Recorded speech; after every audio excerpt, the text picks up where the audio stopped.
know there's still a few good men. We're not all corrupt. In fact, there's many of us that are on the good side of the force. We're on the right path. We're good people. There's only a few rotten apples. There's only a few cracked eggs. We're not all corruption. We're not all damnable. We're not all doomed. No. Many of us can be saved. We can be saved from disaster, from damnation, from condemnation, from eternal judgment. We can be saved even from man's judgment. We believe in mercy. We have to ask God for forgiveness. We even have to ask each other for forgiveness. Mercy. Show some compassion. Show some what do you call it? Just realize that we're frail creatures. We're not just a hunk of beef. We're not just some thing. We're not a it. We're not just some object without meaning, without purpose. We're God's special creation, made in His image. We have value. Humanity is worth something. We have worth.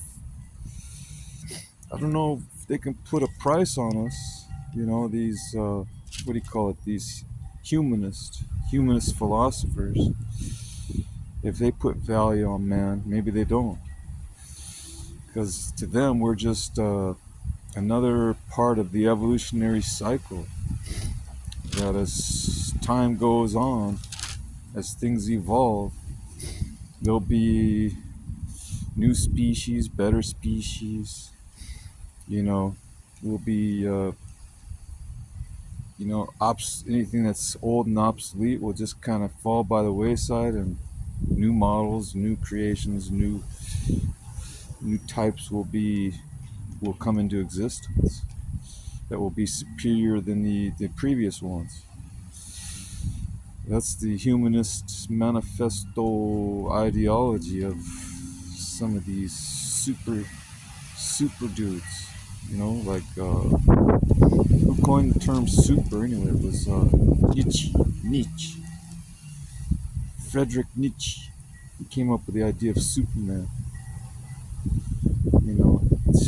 We're not just products of Darwinian evolution.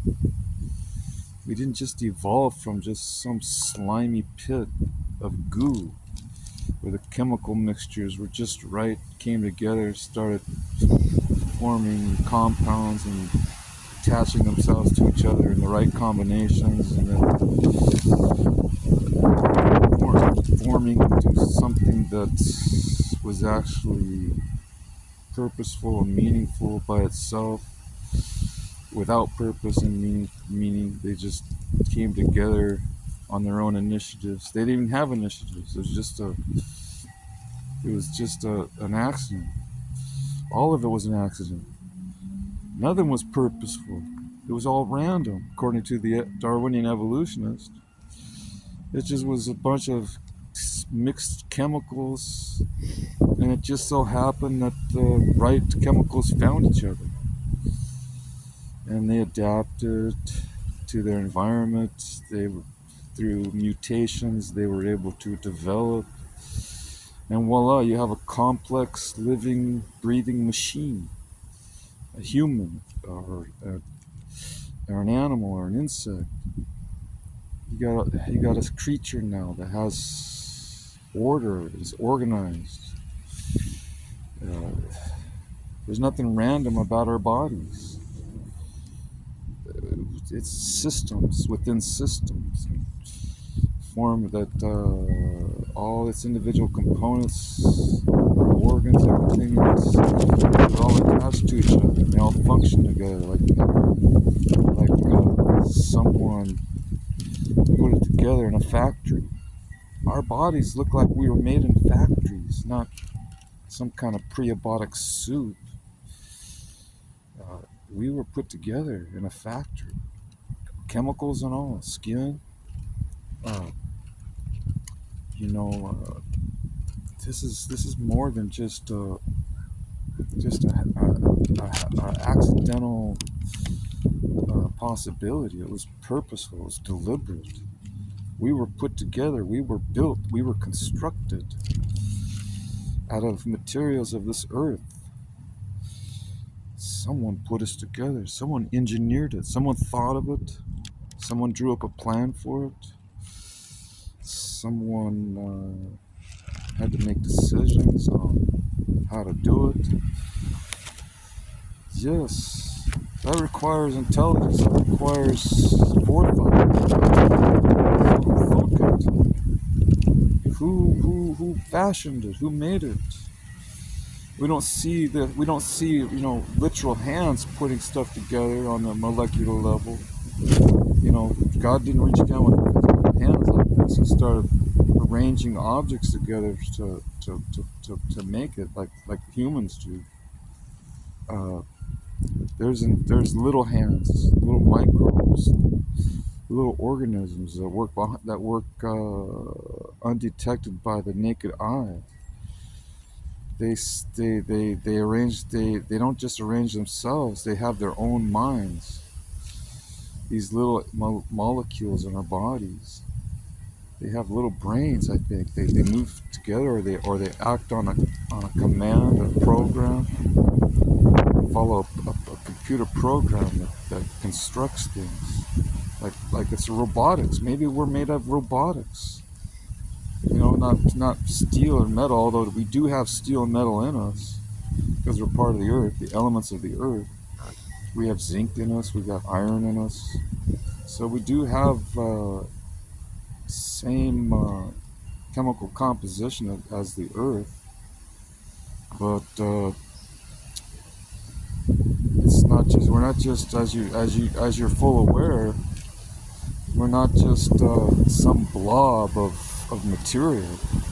We're highly organized. We're not just one big giant meatball or steak or rump roast. We're like a walking factory with very complex components and gadgetry and intricate wiring. The nerves.